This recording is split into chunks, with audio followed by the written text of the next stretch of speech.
Hello সবাইকে, ঈদ মোবারক। জানি ঈদের আমেজ শেষ হয়ে গেছে। কিন্তু আমার ব্যস্ততার আর অলসতার কারণে এই ভিডিওগুলো আমি এডিটই করতে পারছিলাম না। তো অনেকদিন পরে হলেও আপনাদের সাথে ঈদের দিনটা শেয়ার করছি। ঈদের দিন সকালে আমরা মা ছেলেরা একটু লেট করে ঘুম থেকে উঠি। ওঠার পর দেখি নামাজ শেষ হয়ে গেছে। তো আব্বা ভাই সবাই বাসায় চলে এসেছে। ভাবলাম আমার সোনা পাখিটার সাথে একটু আব্বা মায়ের একটু ফটোশ্যুট করি, সারা জীবন স্মৃতি হিসাবে থেকে যাবে, তাই না? এর জন্য বাবুটাকে একটু রেডি করে দিচ্ছিলাম।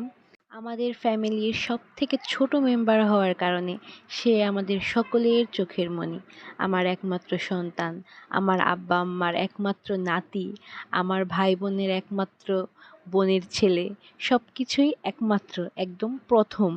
বুঝতেই পারছেন সবার চোখের মণি আমার ছেলেটা। মাশাল্লাহ মাশাল্লাহ, সবাই মাশাল্লাহ বলবেন। আমার ছেলেটাকে সেদিন এত সুন্দর লাগছিল, মাশাল্লাহ। সবাই মাশাল্লাহ বলবেন অবশ্যই। এই যে এখানে নতুন নানা নানি তার নাতির সাথে খুনসুটিতে মেতেছে। এত সুন্দর মুহূর্ত কি আর কখনো পাওয়া যাবে? এটা ভেবেই ক্যামেরা বন্দি করে রাখলাম। সবাই মাশাআল্লাহ বলবেন। আসলে নানা নানি, মামা খালা এরা কিন্তু সবসময় শুধু দায়িত্বই পালন করে যায়, কিন্তু ক্রেডিটটা কখনো পায় না। ক্রেডিটটা পায় দাদা দাদি ফুপু এরা। যাই হোক, সে কথায় আর না গেলাম। এখানে আমার মা বাবার ফটোশ্যুট শেষ। তারপরে ছোট ভাইয়ের সাথে একটু ছবি তুলছিল। তখন তো এত গরম ছিল, আমার ছেলেটা কান্নাকাটি করে একদম খারাপ অবস্থা। যাই হোক, আমি একদম সকাল আর দুপুরের খাবার একসাথে খেয়ে ফেলেছি, কারণ সকালে একদমই সময় ছিল না। ঘুমে থেকে উঠেই একদম ছেলেকে রেডি করে ফেলেছিলাম, এই জন্য আর খাওয়ার সময় পাইনি। তারপরে দুপুরে সেই সকালের খিচুড়িটাই খেয়ে নিয়েছি।